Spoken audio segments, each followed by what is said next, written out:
It's the best fish I've ever had. They just get emails and what. Yeah, but I usually did one or two. I'll conduct it. But. I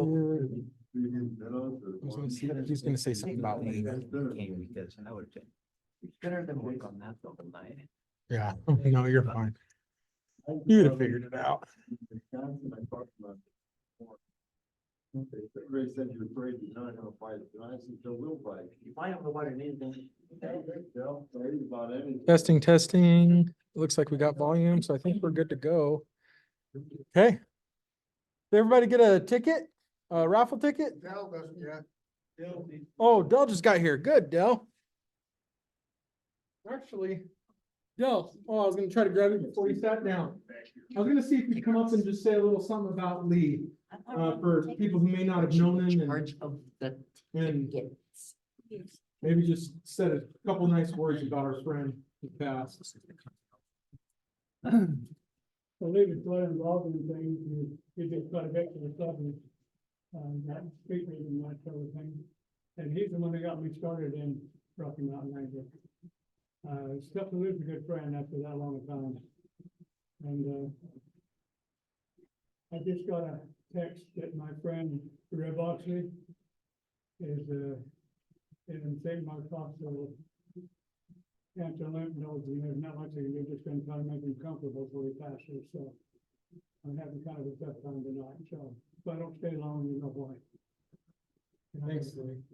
Yeah, thanks for talking about it. Lee, helped us out with the club for a long time, served on the Blue Ribbon Fishery Advisory Council, big friend to anglers of Utah, just passed away this past week earlier, so, yeah, we can have to like. Now, my name is Lee, but it's not the Lee we're talking about. Probably reduce that. And I have one really small picture of Lee. He evaded the pictures very well. We tried to find some from the club archives, but didn't have one. But welcome to the club. Make sure you get a ticket if you didn't, a raffle ticket. Also, don't forget, if you haven't paid your club dues, I'm one of them yet, and president, I need to pay my dues today.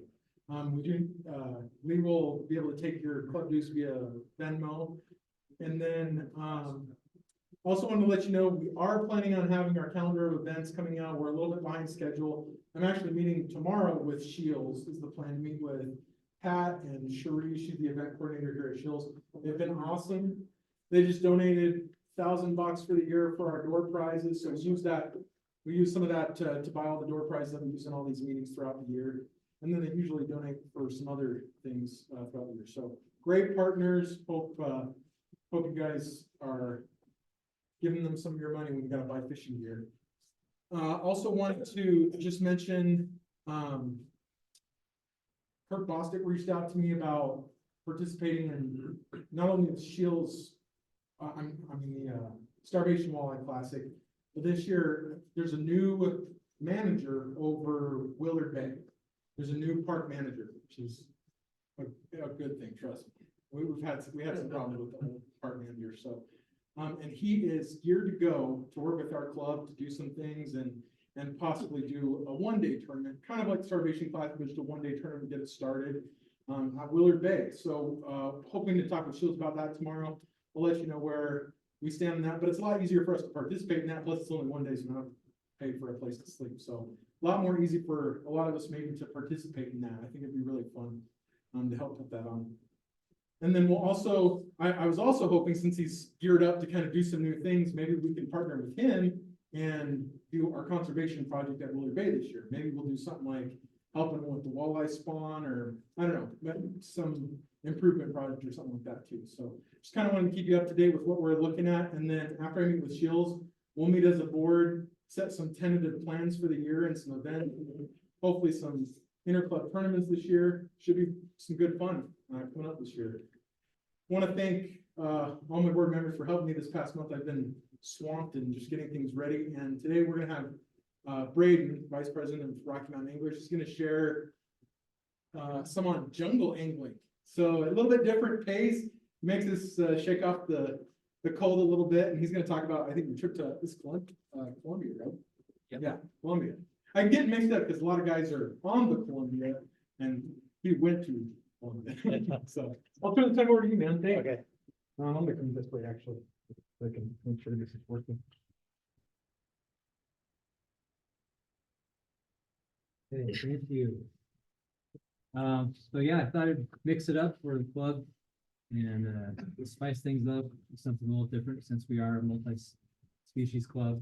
I had the opportunity to go down with 7 other fishermen. We got invited to a trip to go into the jungle of Colombia, and they have a possibility of 30 different species that you can catch down there.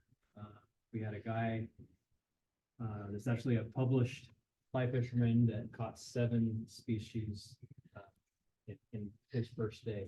So that was pretty neat to see. So I'm going to give a little bit of history about the fishing of Colombia and before we get into the tactics.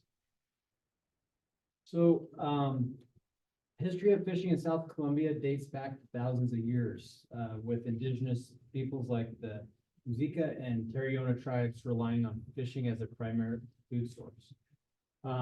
We had the opportunity to visit 2 museums when we were in Bogota, and this is from the Museum of Colombia. And we saw all types of artifacts. And you can immediately tell when you walk into the museum is how important fishing is to these tribes. A lot of the artifacts, they had different types of baskets and nets. These communities would have relied on traditional fishing methods, using nets, traps, spears to catch fish for sustenance. You have the atlatls, different spears. There were several floors in these museums with all kinds of different spears and items to catch fish. And so it's interesting to go back in time and see how the evolution of fishing took place in Colombia. Colombia is a hot spot for gold. And when we would go to this is actually from the Gold Museum in Bogota, and we saw hooks all over the museum. Colombia has a rich history of fishing, archaeological discoveries, and they've unearthed various artifacts related to practice, including nets, hooks, and even hooks made of gold. These artifacts provide insights into the fishing techniques and culture practice of ancient Colombian society. Not only did we see fishing hooks, but there were artifacts of fish. You could tell some were catfish or different varieties that they. I'll show you some of those. The discovery of gold hooks suggests the significance of fishing not only as subsistence activity, but also as a cultural and symbolic practice. Gold was highly valuable by pre-Columbian societies in Colombia and often used in ceremonial and ritual contexts. The existence of gold fishing hooks highlights the importance of fishing in the religious and social life of these ancient cultures. So here's an example of some of the fish that were made from gold. So top one looks catfish. This one's a little bit defragmented. But we saw all kinds of artifacts in different shapes and sizes. There were about 6 floors of just gold, and where they found all these artifacts were in cenotes. So they have these underwater caverns, and they actually made human sacrifices, but they also made offerings of gold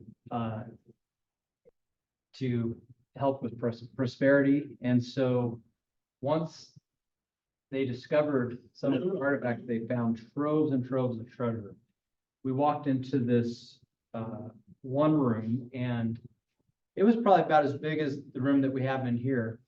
And if you look all around, it was just full of gold artifacts from some of these cenotes. These artifacts also demonstrate that ingenuity of and craftsmanship of indigenous peoples in Colombia. Overall, these archaeological findings contribute to our understanding of the longstanding tradition of fishing in Colombia and shed light on the complex societies that once inhabited the region. You could tell that some religions were actually and beliefs were based on fishing. So, for example, this was on the bottom floor in Bogota, and this was kind of like a tapestry. And I found a quote next to the artifact, and it said, "The two fish mean that we Maguta people are water people. We were fish. Our God Yoga caught us with some rods, and the story of the process of how we became human beings is represented here." So they actually, in some ways, believe that they, descended from some of these beliefs. So, in that room that I described, they tried to make a well to give you a visual of the gold that were found in these cenotes. So this, if you look down the site, you could see several layers of gold. So with the arrival of the Spanish colonizers in the 16th century, fishing practices in the area may have been influenced by European techniques and technologies. The colonial era likely saw an expansion of fishing activities as sailors sought to exploit Colombia's resources. With not only gold, emeralds, precious jewels, silver. Once the Spanish figured that out, there was a massive exploitation. We flew into Bogota from various states and stayed a day there. And then we flew to Puerto Carreno, that is right up in here by the by the border of Venezuela. There is a travel advisory in Colombia, Venezuela, do not travel. And so rather than going down the river and cutting across, since we were on the border, we decided to take Hilux trucks and do a 4-hour trip into the Tomo River. So in recent times, the establishment of the El Paro National Park in 1970 aimed to preserve the region's natural ecosystems, including its rivers and fish populations. I'll tell you, this was a bumpy ride. It reminds me of the quote by Robert Frost, two roads diverged in a wood, and I took the one less traveled by. This was definitely the road less traveled. So these are the trucks that picked us up at the airport. We drove into the night. We would pull up to a river and it was completely dark.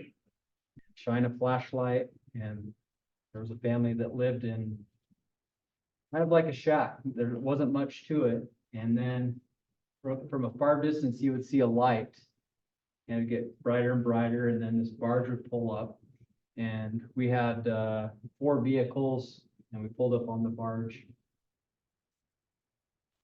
And so they ferried you across? Yeah, so they would ferry us across, and as we'd fish up and down the rivers, you would see barges at various locations. This is a picture of a lagoon that we're coming out of, and so this is actually the main river, and our guide would just kind of stop, and you couldn't really see anything because there's so much shrubbery, and he would pull into one of these, and then it would open up into a wide lagoon where maybe not a lot of fishermen would go to because it was hidden. And we would find great areas with fish good size that haven't been maybe fished for as recently as other parts of the river. And so that theme kind of trailed with us, that let's try to find the road less traveled. We definitely did, because there's one point where we spent dragging the boat about 25 minutes to half an hour over sand. There's quite a few times where we got into the thick of things. This wasn't even the thick of things. This was just an entrance. Okay, so let's get down to the nitty gritty for what we came for. I like the beard, man. So typically I don't have a beard, but when you're near the equator, it helps with the sun and with the bugs. Yeah. And so when I go on these long extended fishing trips, I'll typically have a beer. So, the peacock bass, so fishing for peacock bass can be an exciting and rewarding experience for anglers. Peacock bass, otherwise known as the surplus species, are known for their aggressive strikes, powerful bites, and vibrant covers, making them the popular game fish among anglers seeking a thrilling fishing adventure. So this particular fish is considered an apex predator in the area. They hit like a freight train. They don't just take the lure and shake a little bit. When they hit, they run just like a light. What kind of gear were you guys touching? He has it down there, 14 So- pounds, 31 inches, caught an ultralight rod with jerk bait on the 10-pound braid. Yeah. So Hey, that's I- pretty light for that big Yeah. fish. this was actually caught the last day of our fishing trip. We fished for 12 straight hours every day, with one lunch break. And oftentimes you can fish during your lunch break, just on shore. After 12 hours day after day, my shoulders were kaput. I've had double shoulder surgery and so I switched to a ultralight and I've just put a little jerk bait and my shoulder was giving me a problem. I stopped and then I picked up again and this just slammed that jerk bait at that moment. And so, yeah, 14 pound, 31 inches on 10-pound braid. And this is one of the owners of the camp, Sam. And he took a look at the line and couldn't believe that I had caught that on 10-pound braid. So what I did to catch him is I just let him dart and I had it set about 4 pounds. And so he would take it out easily, reel it back in and just did that over and over till I wore him down. And you got to consider that, that they're powerful, but we're in anywhere from like 101 to 110 temperatures. And so these fish will eventually get gassed when they're doing those torpedo runs. And not only the peacocks, but the fish in the Amazon, I've just never seen them travel so fast. So you knew that a peacock would be in an area when you'd hear a slap just like a largemouth, but you would see these fish just spurt in all different directions like a bottle rocket as fast as they could go to get away from this predator. What's interesting about the fish in the Amazon is they have this spot on their caudal fin. And from what I was told, it's with evolution to help them survive because a lot of the fish are taken at the head. And so a lot of these eyes tend to be bigger than the eye itself. And so, and then with the stripes, it helps them mask in the water. We would see fish 5 pounds plus that were only in 2 feet of water. Didn't even know they were there until they would hit because of that camouflage. Did you have a leader on it? So this was braid straight to, since it was so thin. Yeah. It was just straight to the jerkbait. Any type of like clinch knot, double clinch knot, it does not work with these fish. I used Palomar knot on the jerkbaits and never had a problem. So you asked about tackle. Yeah. So most of the group that was with us, they were fly fishermen. They did bring bait casters, but they were using 40-pound line.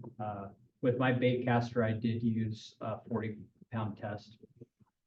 But it just happened to be that the biggest fish got caught on 10-pound braid. So there's several notable varieties of the peacock bass.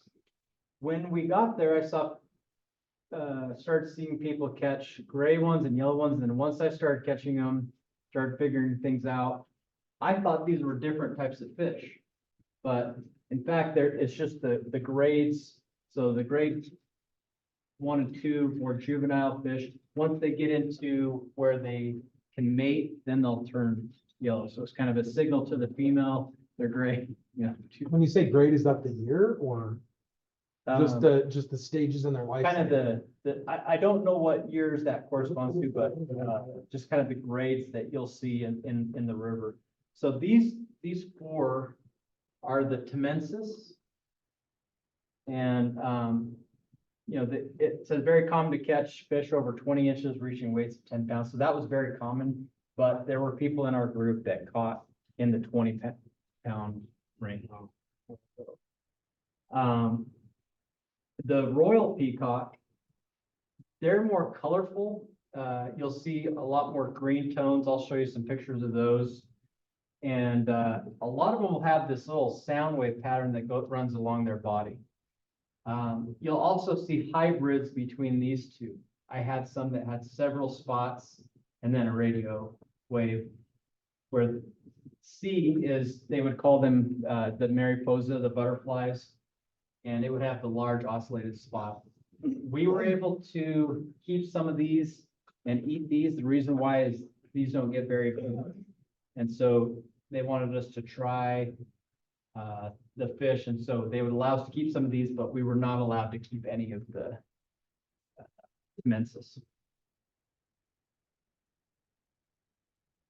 So, fun facts about the Temensis: the impressive size, large specimens weighing over 26 pounds, making them a formidable opponent for anglers. Also known as the speckled peacock, the pavone, and one of the most iconic sought-after species of peacock bass. This is the reason why we went down, was to catch this apex predator. So you can kind of see that this is starting to get its yellow, but it has the gray. Then you have more of a mature male with the darker lines and yellow. One thing that I noticed is there were red-tailed catfish, so little black and gray catfish. And so I tried to mimic that. I had a walleye lure. I've actually never caught a fish on that walleye lure before. This was the first time I had it. And that coloration with the red tail worked very well. And so we had fly fishermen that were discovering that as well, seeing what's in the water. And they were taking a red magic marker and putting red on the tail, taking gray and white patterns. And that's when things really started to turn around for them. So as mentioned, the effective camouflage in these murky waters, and they ambush their prey with stealth. So they will stick in the banks, they'll under the logs, stay camouflaged, and when fish come by, it's like a torpedo, and you'll hear that slap, lots of water. It is very exciting. This is a close-up of that same fish that was caught on the 10-pound test. So it's known for its voracious appetite, aggressive feeding behavior. It preys on, like I said, there's a possibility of 30 different species, that crustaceans, different aquatic creatures, using those powerful jaws and sharp teeth to devour the prey. What's remarkable is the colors of the fish, and so we tried to resemble a lot of those colors. So perch patterns, bright colors did very well. The runs can be so powerful that if you try to fight a Temensis, it can ruin the brakes on a Shimano reel. You can just fry those reels. And so you've got this adrenaline pumping angling experience after catching a 10-pounder or even 20-pounder. Your heart's racing. I talked to Pat, our fellow fishing manager here at Shills, and the first time he caught a peacock, she said, it felt like a 1-pound Temensis felt like a 10-pound largemouth bass. And they are very powerful.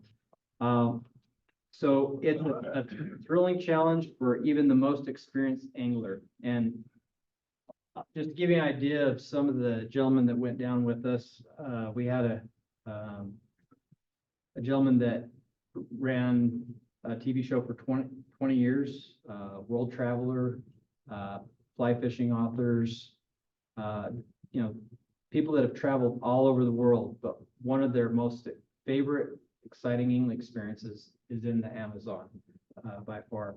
We had a lot of new people that were invited, and out of any fishing trip that they've been on, a lot of them have remarked that this was their favorite. You said new, right? New people? New people That that, sounded like something. Sure. so. So when they fight and they'd run, would you guys lose very many fish? Were they, were they like head shaking, or was it mostly just peeling drag? So there's head shaking. One common problem is using freshwater hooks. They'll bend those straight out, just in a heartbeat. And so we had to upgrade to Gamatsu hooks. Before I left, I got with Pat, got some decent hooks that wouldn't bend out. And so you want to have, saltwater type gear, just so that it will hold up to these powerful fish. Sabrina wants to know, does it fight like a catfish? I wouldn't say that. I think it's just they slam like a freight train and then they dart like a jet. And so, but there are catfish. There's red-tailed catfish, a lot of different variety of catfish that you can catch, and they can get big and powerful. So we talked about kind of the royals having more green. When they get to spawning, you can see the hump on their head, and the color's starting to pop a little bit more of it, so they're ready to spawn. Now this one, you notice how it has the multiple dots and then the radio wave. Those seem to be a hybrid almost between the butterfly and the royal. The Temensis is native to the Amazon basin, where it inhabits a variety of freshwater habitats, including rivers, lakes. Flooded forest is found in countries such as Brazil, Colombia, Venezuela, and Peru, where it is a key component of the local aquatic system. So we did have gentlemen on this trip that have fished some of these various areas, and this particular area gets fished a little bit more, but where there's areas where people haven't gone into, these peacocks, once they see something in the water, you know, they'll hit it readily, like they'll jump at the chance to get prey. So, but the ones that we were fishing for are a little bit smarter. This is a lunch that we had. These fillets are kind of flipped, so this is the more coarse size, but we've got some plantains. They have the sweet plantains and kind of the salty plantains, but the fish was exceptional. It was like walleye, but the way they cooked it, it was just incredible. And then it's just on some noodles. So the peacock bass hold cultural significance for indigenous communities living in the Amazon basin, have long relied on its abundance as a food source, in addition to its popular target for subsistence and recreational fishing among local populations. We did have a camp of Colombians that came down. They set up right on the river. And so we had 2 different camps at that time in that area. So how to catch an apex predator? Let's talk about some of the tackle. So anglers often use a variety of lures, such as topwater plugs, crankbaits, jerkbaits, to entice peacock bass to strike. Targeting structures such as submerged logs, rocky banks, vegetation. We had a lot of success on the banks. The fly fishermen, they would get that fly. This was the bank right up to that bank. Drag it in, let it sink a little bit. I tried to pitch my jerk baits just right on that bank under the logs where those peacocks would be hiding. So tried to find a lot of perch variations. Jigs worked really well until you got into the piranha, and they just chew that plastic right up. This spoon right here, I had a back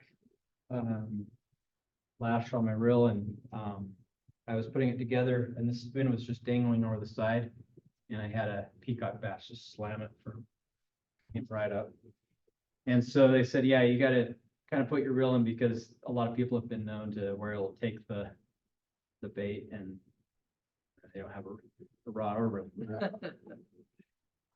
So jigging with heavy jigs, soft plastics, holding near the river bottom.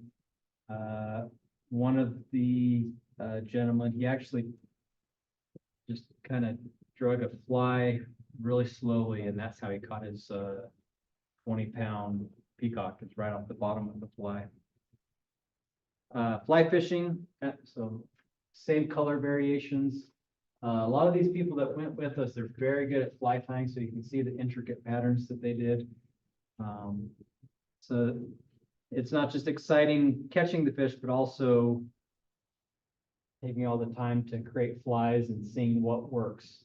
What's interesting is a lot of these elaborate flies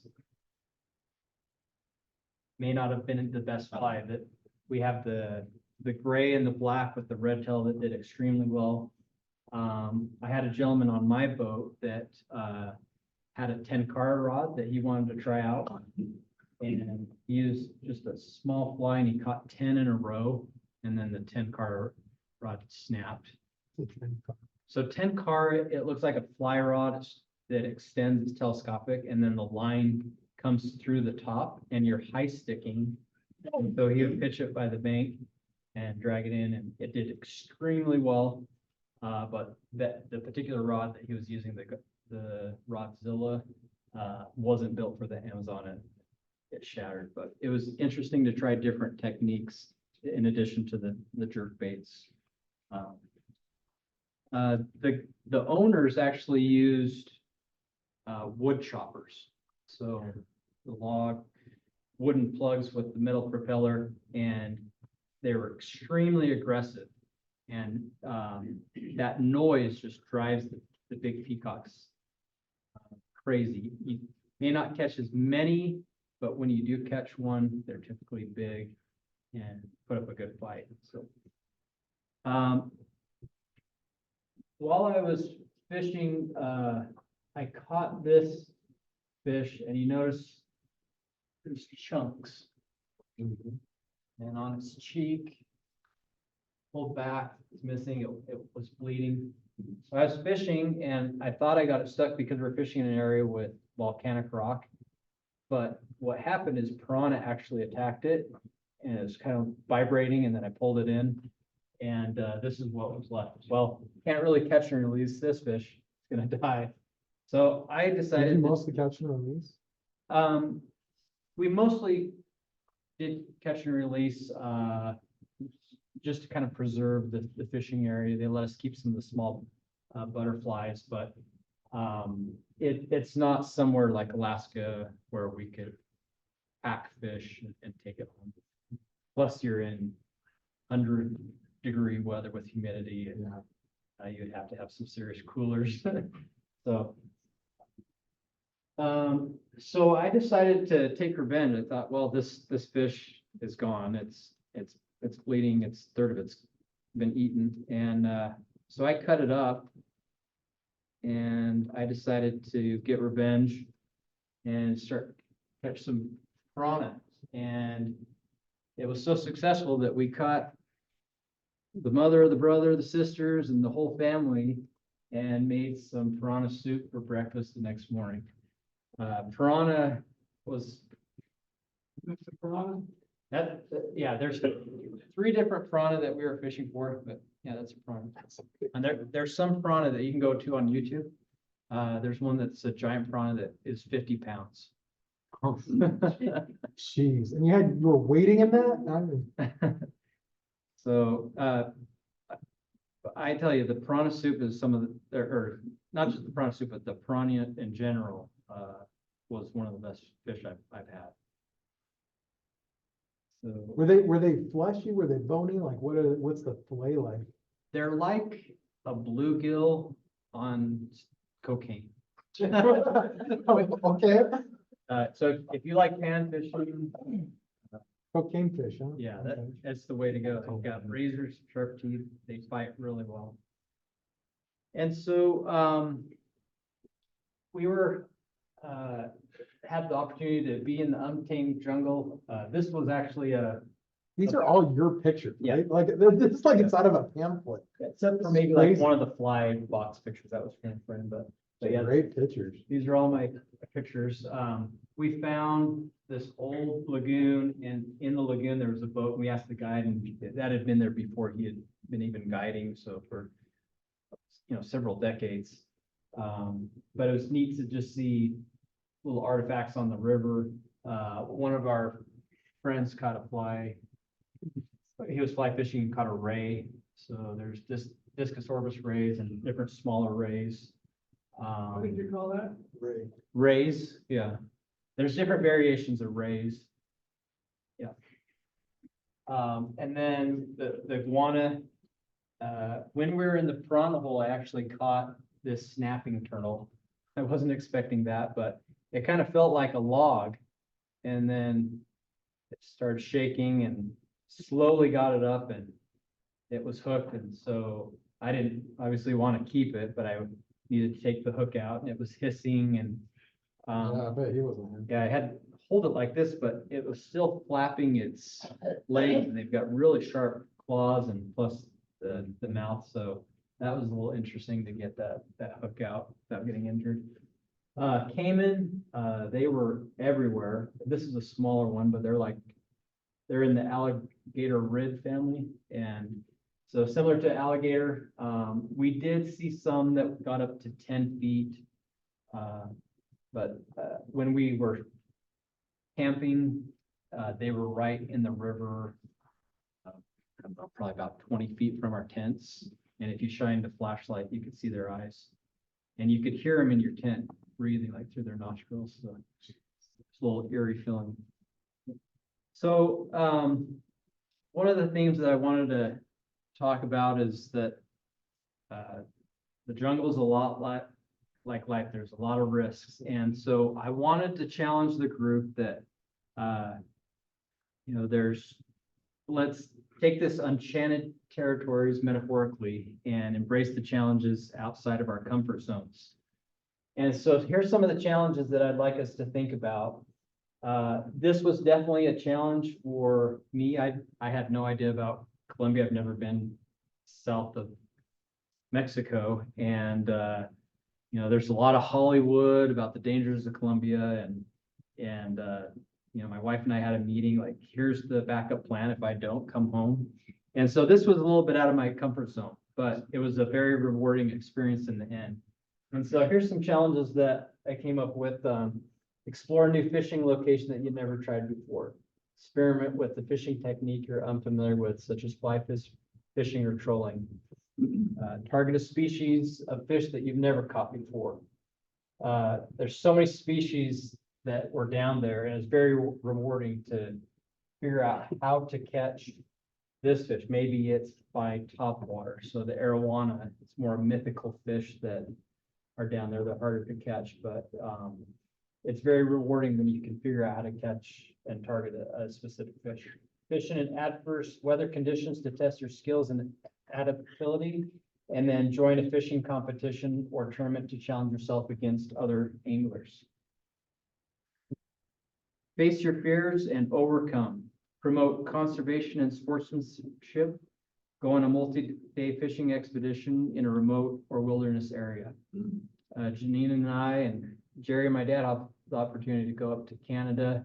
It was 150 miles away from civilization, and it was so peaceful and rewarding, having 10 square acres of walleye fishing. And learn to tie your own fishing flies or lures to personalize your approach. A lot of these gentlemen that I went with are retired, and they take pride in tying flies and writing about fishing. There's authors. Take a guided fishing trip to a foreign country to experience different cultures and fishing styles, and share your fishing knowledge and skills with newcomers or youth anglers to inspire others to explore beyond their comfort zones. So as far as the piranha, the guide said, well, as long as you're not bleeding, they won't bite you. So I took that challenge to heart. and I got in the piranha bed.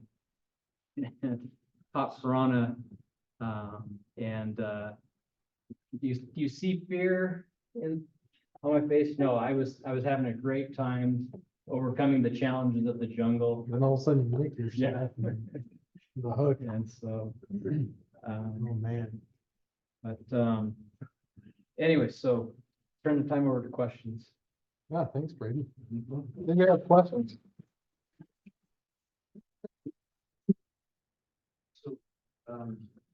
Besides the peacock bass, piranhas, turtles, what other species are there to catch? So the red-tailed catfish, there's, the black piranha that have red eyes. There's the arowana, so they have kind of a gaping mouth, and, they're skittish, and a lot of them travel in groups. And so those you catch in the morning or night, with top water baits. So we used whopper ploppers. But all kinds of cichlids. Some of them look like green sunfish, but they're this big and more exotic. Yes. So before you went down there to prepare what tackle you would take, how did you do that? So I went to YouTube, I went to fishing forums, I touched base with the owner of the camp on what would work well.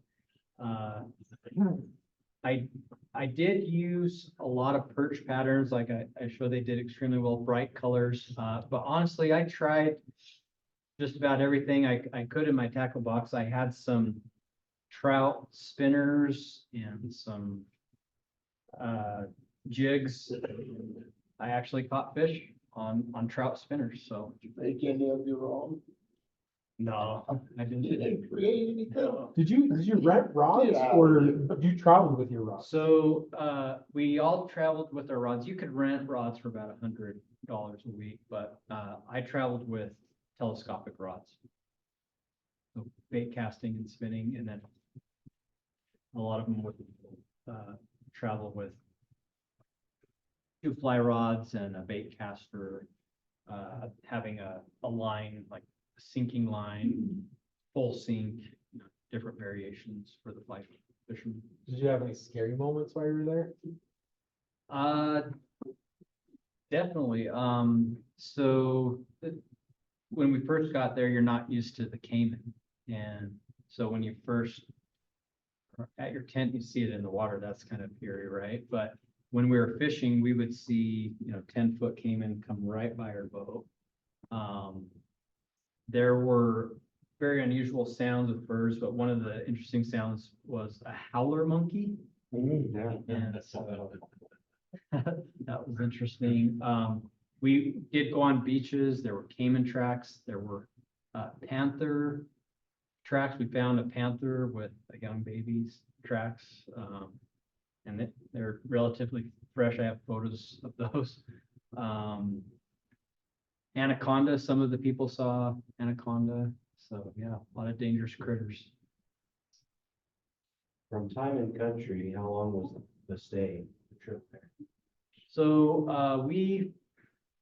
most of us flew in on the 24th of January, and then we got back on February 3rd. So we did stay a day in Bogota, and then there's the travel to and from.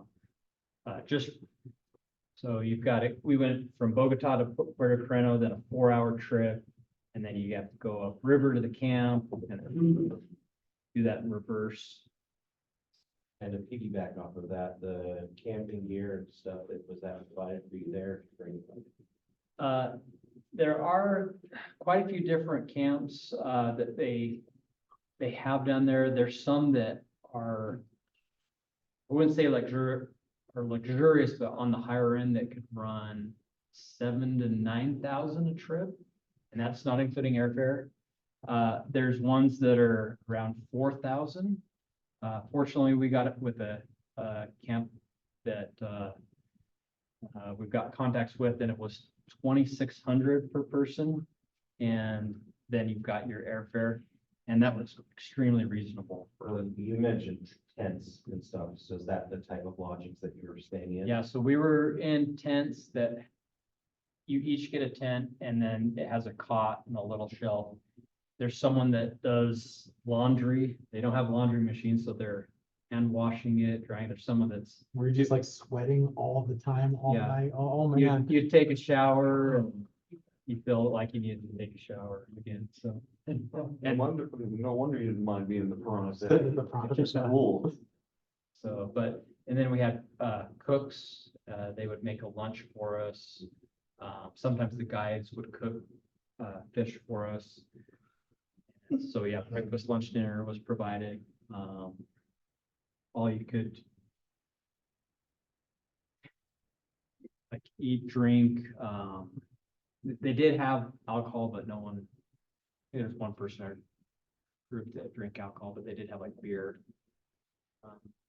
But yeah, the food was amazing. Got avocados like this rather than ones in the store. The fruit, you know, it's not shipped in, it's fresh. And it's very cheap. In Bogota, we had about 7 people go to a steak dinner and it cost $125. And that was with dessert, drinks, everything. And then you said you came right back from that and went to like -10-degree camp out. Right, yeah, yeah. Yeah, 101, and I went to a winter kind of scout camp out, and we're in the 20s. That was a shock. To know what the absolute max Janine was willing to pay in terms of ransom. So we actually had this discussion and I said, there's no ransom if I get caught, then Yeah. got life insurance and different policies in place. He actually told me, he's like, do not pay a ransom if something happens to me. And I said, really? He said, no. We talked about all the possible scenarios if something happens, because you never know. Scary. I'm just like, let's get. So did any of the cartel catch you? No. Yeah, Jimmy. Came off. Yeah. Did they ever warn you about that? The cartel? No, I mean, we traveled as a group of 8 once after the first day, and we would go to, museums, and we would have a taxi or shuttle from the hotel. So the hotel knew the drivers that we were traveling with. We tried to stay in areas that were, like museums that are more safe with video cameras, security. That, just give you an idea of how much the gold museum costs. It was $1.50 to get into the gold museum. So yeah, the dollar goes a long way down there. We did see military though, with machine guns doing patrols in Puerto Carreno. On the river, there was a gunshot that went over our head. I don't know what that was all about. It could have been hunting, but it wasn't just like directly, but it was from a distance. But I think one of the biggest worries I had was clean water. You could not drink any of the street fruit juices, the ice creams, salads, anything that's washed or that touches water. Everyone on our trip got sick and diarrhea or something like that, some more severe than others. I went to the health department and got a laundry list of vaccines. As far as things to combat that, they had doxycycline. I chose not to do that because with my red hair, more susceptible to being sunburned on doxycycline. They had another option that one of the side effects was hallucinations plus a whole laundry list. And I said, I'm not going on that. And so I chose Malarone, and actually I'm on my last dose of Malarone because you take it before and after about 7 days after. And the problem with the side effects of Malarone is it's nausea and diarrhea. So I don't know if I was sick or if it was from the medication, but it was just more of an insurance policy. And I thought we were extremely careful with drinking bottled water or soft drink, you wanted to be careful, as I've learned in different travel experiences, if you're buying bottled water on the street, that could just be refilled water and then they squeeze the top real tight. There were some people that did opt to eat some fruit from the street vendors, so that could have been part of it. Sometimes when you're traveling, the hotel water, you can't brush your teeth with the hotel water, or if you're showering, you don't want to open your mouth. And so I would I brush my teeth with bottled water, so. Interesting. Thanks, Braden.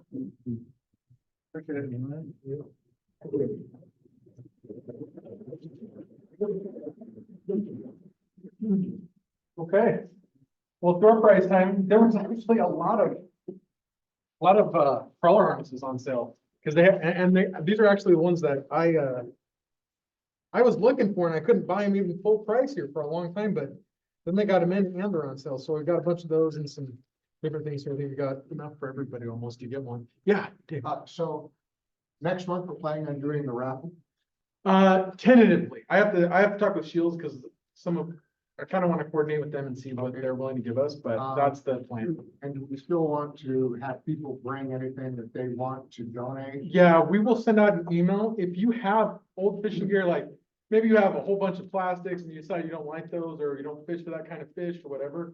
If you have gear you want to get rid of, bring it and donate it to the club and then we'll raffle it off. And that kind of goes towards us putting things on. And last we got some great stuff. I mean, we had like 2 or 3 ice tents that were in pretty dang good shape that people are just like, I don't ice fish anymore. People went away with full ice tents and Katie won an electric ice auger we haven't even used yet. Still has to. Well, that's because it didn't come with a charger. We have to buy the charger for the battery. You can pay for it. You told me that like 10 times. But anyways, it's usually a pretty good event and that helps us pay for a lot of the stuff that we help for donating to Cast for Kids and supporting other things and towards our build projects and stuff like that. So, tickets. Who wants to draw today? Jeff, you want to draw? Yeah. Yes, you can. You're the only Jeff in here, bro. I know. I'll take it back. I did. I don't know why I did that. Well, if Which one was different? you grab yours and it doesn't It count. says keep this keep on, so that was probably. Yeah. Okay, start drawing. Right. Kato will come bring you stuff. So these are my favorite tungsten jig heads. They're Kitex. They're smaller and they're really sensitive. So if you're bouncing them off the bottom, I really like these. They work really good with the Kitex swim baits too. Really sharp hooks. All right. Just say the last 3 numbers. You're gonna just roll them really fast. 177. I mean, 177. start walking. Wait, is that me? Might be you. No. Do the next one. Okay. Next one is We're gonna do a Dodger. 186. 186. 186 over there. Oh, you're taking. We got another kokanee Dodger. 173. 173, there you go. Back with that. Young Young man in the back. got another pack of these Kitex, or did nobody get that one? Or did I have 2 of these? No, that was the one no one spoke up. Oh, maybe somebody left or something. What number was that? That was, 77? Nobody was 77? Check your 177. ticket. Okay, draw another one then. 180. 180. Yay. Here, Oh, maybe I'm 177. you might be. Nah, it isn't. I'll be fine. So I've got a bunch of these and we're just gonna rattle them off real quick. These are awesome. So these are slow death rigs and I've got 2. These work great on Deer Creek. I've always used gold and black on Deer Creek. But then these ones I've really started to like, and these are called Wally Pops. And they're spindrift walleye. So they have a floater on them. So they actually float up a little bit at an angle and they also have a swivel on the hook. So it helps the spin a little bit better and the smile blade on the front. So just go ahead and name off like, just keep, I found the 177 in the box. oh, maybe that's the one I threw in there. That was yours. That's fine, just keep going. All right, 178. 178. No, I think that was mine. Where's that? What's that one? That's 83. Oh, that was mine. All right. 178, 75. 78, 175. Come on, you guys gotta have, these gotta be him. There you go. Thank you. All right. I can catch a peek at that. 81. 181. There you go. Yeah. 174. 174. 174. 174. Check yours, Lee. But yours, No, mine's 182. okay. Did you? Oh, is that Jeffrey's? One. Yeah, Jeffrey's 170. Okay. Yes. Let's go. 187. 187, there you go. You're gonna get a firefighter one. Yeah. So these are just a variety of different crawler harnesses. 179. 179. I think everybody's gonna get one. 179. 179. That one's Yay, Katie. Jeffrey, we're matching. 185. There you go. Yeah. 184. 184. 188. Yes. Yes. That one's a good one. Jeffrey, Yes. the dramatic. All right. 182. That's 182. you. That's a good one. That's got a propeller blade. 176. So this one's gonna be a last crawler harness, and then we'll move on to some, got some flicker shafts. We got two Yeah, of these. last two. Yeah, we'll throw them back. 172. 72. You already called 170. That's okay. Did anybody not get anything? Get something yet? What number were you? 183. Oh, That's one that, that's one. no, Oh, sorry, 172 it says. 183 got pulled. I don't know which one I got pulled. I didn't hear. No, it got pulled. I think that's the one I thought was Took mine. My number out of the bin. I didn't know. You didn't keep rolling the That's the wrong I've side. been screwed. It was Katie. Katie didn't get some as ring. Okay, thank you. You keep the coupon one in there. And no, I did not. Did anybody else not get one yet? You said 172, I was looking at the wrong ticket. Oh, okay, there you go. You got jig heads. So we got one more flicker shot and we've got a protective fillet glove too. All right. Did he? Oh, 178. Yeah, we did. Here, you get the flicker shot. Okay, here's the fillet. All right. And the grand prize goes. It's not that grand. I mean, it's a fillet glove. The somewhat grand prize Just draw. goes to 174. That's you. That's me. Try it again. Yeah, I'm drawing. Hey. I don't need a glove. I don't know. Michael Jackson with his glove. Ooh, that's true. 179. Do it again. That's me. I swear, I'm not serious. 178. There you go. Hey. There we go. Get that to Braiden. Okay. Good deal, guys. Does anybody have any fishing reports? I haven't been fishing at all for months, so. Roland's good at Deer Creek. Yeah, it's open water, right? Good. It's crazy. My father-in-law was up there and he said that he saw guys fishing out there in the open What water. size average are you getting? When's the last time you went? 15. Oh, 2 weeks ago, 2 weeks ago. Gosh, 15 inches. And planters. cool. Anybody else? Okay. Well, if you come up to Lee, he's got a little thing you can scan. I think it's just at Rocky, he'll tell you what it is. That raffle, it's fun. You bring cash or? So you can bring cash or you can use Venmo, and I think, what was the price of the tickets? Do you remember? It was like, What we've done in the past is $1 a ticket or 25 tickets for $20. yeah, so if you buy them in batches of 20, you get a bonus 5 tickets. And that's to encourage people to do at least $20, you know, and so if everybody chips in $20, we usually make, I think last year we made around $300-400 that went towards the kitty to help some of our events and stuff like that, but you also get some pretty dang good gear. Last year, I don't know if we're gonna get this year, but last year Shills gave us some like $100 reels that were used, but got returned because the rod broke, but the reel was just fine, things like that. So used gear is okay. We want it to be in decent shape. So if you have gear to donate, yeah, we don't want your old like gutted bait bucket or something like that. Will you make sure next time for that raffle that my tickets are actually in the bin? No promises, no promises. I'm just saying. Yeah. I see a problem with that. Yeah, I don't know. Depends how many you buy. But yeah, that's the plan, is to do that raffle next month. So, and it's not just to club members, invite friends and family. I had a lot of my family come and they loved it. They had a blast, and it was actually a good way to introduce people to the club and kind of expose Shields to new people and stuff. So I propose that we end the meeting. Can I get a second? Okay, all in favor? Aye. All opposed? Lee would say no. Yeah, that's what Lee would say. Traditional that Lee would always say no.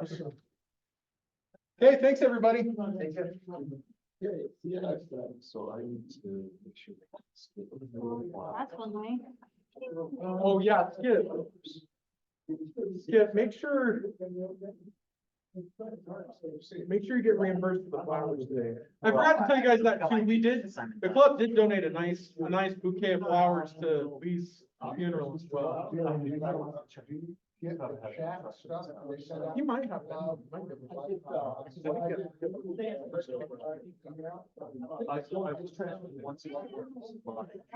might have some in mine. I don't know if I deposited that. I think I have like 300 something bucks.